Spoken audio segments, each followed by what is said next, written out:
Kata bos Ancol, Anies pemimpin yang beri harapan, bukan ratapan. Ditulis oleh Jo Putra di seworld.com. Halo, selamat menyaksikan informasi dari channel Tanda Seru. Pujian atas Jokowi sebagai presiden yang hebat bisa datang dari dalam dan luar negeri. Dalam bulan ini saja Jokowi mendapatkan pujian dari seorang profesor berkebangsaan Singapura bernama Kishore Mahbubani. Mahbubani memberikan sanjungan dan apresiasinya bahwa Jokowi adalah seorang kepala negara yang jenius. Hal ini sempat menghebohkan oposisi yang mendengar berita baik tersebut sampai logika dan nalar mereka kejang-kejang. Yang baru-baru ini Jokowi mendapatkan pujian setinggi-tingginya dari beberapa duta besar sahabat ketika bersama-sama mengunjungi kota Tarakan, Kalimantan Utara. Presiden dan para duta besar berkumpul untuk melakukan beberapa kegiatan seperti menanam pohon mangrove dan lainnya. Dalam acara tersebut, para duta besar sahabat memberikan pujian dan mengapresiasi langkah Jokowi yang peduli dengan hutan sebagai paru-paru dunia. Sangat kontras dengan keberadaan kaum oposan yang sepertinya hidup enggan, mati tak mau. Langkah sebagai oposisi sepertinya telah mati dan kian susah bergerak oleh kehebatan Jokowi dan pemerintahannya. Ketika Jokowi sibuk membenahi negara ini dan menikmati prosesnya, para oposisi hanya bisa melihat dari luar pagar sembari mengeratkan gigi dan meracau. Mereka hanya bisa menyindir, nyinyir, dan membuat framing agar bisa gaduh yang akhirnya menjadi sorotan. Mereka akan terus menggonggong dengan cara mereka agar semua orang bisa melihat dan tertuju ke diri mereka. Biasanya, kaum oposan akan selalu mencari figur yang dapat dibandingkan dengan kesuksesan Jokowi. Dengan rasa tidak malu, kelompok ini akan menjual suatu hal yang semua dihidangkan ke publik seperti prestasi dan hasil kerja. Padahal publik sudah tahu bahwa figur yang dipuji, yang seolah-olah berprestasi, memang secara fakta tidak berguna dan sampah semata. Contoh yang gamblang adalah ketika Komisaris PT Pembangunan Jaya Ancol, Gez Khalifa, kembali melontarkan pujian kepada God Bener Anies Baswedan. Ia memuji keberhasilan Anies terkait penataan kawasan kumuh di Kampung Tanah Merah, Jakarta Utara. Menurut pandangan Gez, Anies merupakan sosok pemimpin yang bisa mewujudkan keadilan sosial bagi masyarakat ibu kota. Ia juga menyanjung jargon yang sering Anies katakan saat Pilkada 2017 lalu, yaitu hilangkan kumuhnya, bukan kampungnya. Loh, bukannya jargon Anies hilangkan kampungnya warga harus sewa? Gak usah berlebihan memuji junjungan ente, Bapak Botak yang terhormat. Anies itu terkenal dengan harapan palsunya. Sudah kesekian kalinya Anies menebar pengibulan dengan kata-kata yang dapat menghipnotis alam bawah sadar warga DKI. Sebelumnya, God Bener Rasa Presiden ini mengeluarkan 68 surat izin mendirikan bangunan atau IMB. IMB tersebut secara simbolis diberikan God Bener yang sedang akting sebagai presiden kepada 17 perwakilan penerima manfaat dalam acara peresmian infrastruktur Kampung Tanah Merah daerah kota Jakarta Utara. Padahal tanah yang diberikan tersebut adalah ilegal. Namun demi popularitas dan pencitraan, Anies harus melakukan semua itu. Hanya Anies yang pertama dan satu-satunya dapat mengeluarkan IMB di atas tanah ilegal. Hebat nggak Tuan Abut? Oleh sebab itu dalam cuitan yang disebar melalui akun Twitter pribadinya, Gez mengklaim bahwa warga Tanah Merah sangat merespon positif langkah Anies karena pemimpinnya memberikan harapan, bukan ratapan. Ya iyalah Bambang, orang kalau dikasih gratisan gak akan meratap, apalagi kalau dapat tanah gratis. Lihat saja ke depannya, apakah IMB itu akan bermasalah atau tidak di masa depan. Karena jujur saja, saya tidak yakin Anies bisa melakukan itu karena semua yang dia kerjakan hanyalah omong kosong, penuh tipu daya alias pengibulan. Pendukung seperti Gez Khalifa yang terlalu berlebihan menyanjung Anies lebih dari sebutan sebagai buzzer RP hanya karena segelintir orang di satu kampung yang diberikan surat IMB, tetapi Gez bisa menyimpulkan Anies memberikan harapan buat seluruh warga DKI. Ya maklumlah, namanya juga kadrun, orang ngebacot, orang kepenak. Gez Khalifa, seorang komisaris Ancol yang logika dan nalarnya tertutup dengan kebodohannya sendiri. Tidak mengherankan buat kita karena Anies dan Gez berdiri di satu kelompok, maka apapun harus saling didukung.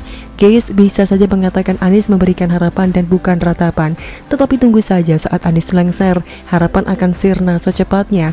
dan Gays CS akan meratap karena gubernur yang baru akan menendang mereka dari zona nyaman. Silahkan memuji Anies selama dia masih menjabat. Setahun lagi Anies akan menghilang dari balai kota. Tidak akan ada lagi pujian sampah yang keluar dari mulut Gays, karena semua yang ia lontarkan untuk memuji Anies hanyalah sebuah omong kosong agar mendapatkan perhatian lebih dari para pendukung Anies yang militan. Demikian kira-kira kata kura-kura.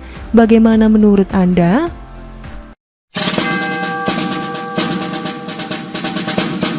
Serius lo Nis mau jadi presiden? Ditulis oleh Joe Putra di seaworld.com. Halo, selamat menyaksikan informasi dari channel Tanda Seru. Hari ini Rabu 20 Oktober, relawan pendukung God Bener Anies Baswedan akan melakukan deklarasi bagi pencalonan Anies sebagai presiden di 2024. Relawan yang menamakan sebagai Aliansi Nasional Indonesia Sejahtera atau ANIS akan menggalang dukungan karena mereka yakin Anies telah menepati janji-janji kampanyenya. Deklarasi itu sendiri akan dilaksanakan di Gedung Juang 45 Jakarta dan akan disiarkan secara langsung melalui Zoom dan YouTube. Koordinator Anies Laode Basir mengatakan bahwa dukungan ini sebagai wadah untuk Anies bisa berkeliling Indonesia setelah mengakhiri masa jabatannya sebagai God Bener DKI. Laode Basir menilai Anies sudah berhasil menjalankan tugas sebagai pemimpin Jakarta sehingga layak maju sebagai capres di 2024 nanti. Kita lihat keberhasilan beliau dalam memimpin Jakarta. Contohnya, penataan kota yang lebih rapi, instrumen jelas dibuktikan dengan penghargaan-penghargaan dari lembaga kredibel, kata Laode dikutip dari CNN. Mari kita tertawa dulu, apanya yang berhasil? Menata kota dengan membuat trotoar aja bongkar pasang? Selain itu, penghargaan atas kerja orang lain diklaim sendiri sama Anies. Tidak punya malu mengklaim Anies berhasil dengan mendapatkan beberapa penghargaan adalah cara kadrun menghibur diri supaya berharap ada pengakuan dari orang lain. Laode Basir merupakan kader PAN asal Buton, Sulawesi Tenggara, memang sudah sejak lama mendukung Anies Baswedan sebagai idolanya. Tak mengherankan apabila dirinya nekat mendeklarasikan Anies untuk bertarung di Pilpres 2024 meskipun kita tahu Anies sangat minim prestasi. Basir mengaku Aliansi Nasional Indonesia Sejahtera sudah mendukung Anies untuk menjadi capres sejak 2018. Ia menjelaskan aliansi diisi oleh sejumlah aktivis seperti Dani Kusuma, Agus Nugroho, Iqbal Siregar, dan lainnya. Jujur, penulis tak kenal dengan nama-nama tersebut. Sebagai informasi, saat deklarasi nanti Anies tidak ikut hadir pada deklarasi tersebut. Namun Basir tetap berkomunikasi dengan Anies mengenai acara tersebut. Ya iyalah, lagi jam kerja kok disuruh datang untuk deklarasi. Kalau tetap datang berarti Anies bolos dan makan gaji buta. Lebih lanjut, Basir mengklaim anggotanya sudah tersebar di seluruh Indonesia, tetapi deklarasi akan dihadiri puluhan orang saja di Jakarta lantaran masih dalam situasi pandemi. Wow, ternyata pendukungnya Anies tersebar ke seluruh daerah di Indonesia. Bisa mengguncang peta perpolitikan tanah air, Bambang. Deklarasi sebagai dukungan relawan untuk Anies menurut saya sangat dipaksakan. Demi mencari perhatian agar publik tidak melupakan Anies, para relawan melakukan hal ini karena tidak ada lagi yang pantas untuk dijual ke hadapan publik. Hanya segerombolan kadrun yang mau menginginkan Anies menjadi pemimpin masa depan mereka. Biarkan kaum oposan memainkan perannya sebagai badut-badut politik. Masih banyak warga masyarakat yang memiliki akal sehat untuk tidak memberikan kesempatan kelompok sebelah berkuasa di negeri ini. Biarkan Anies terpilih menjadi presiden ke 2024.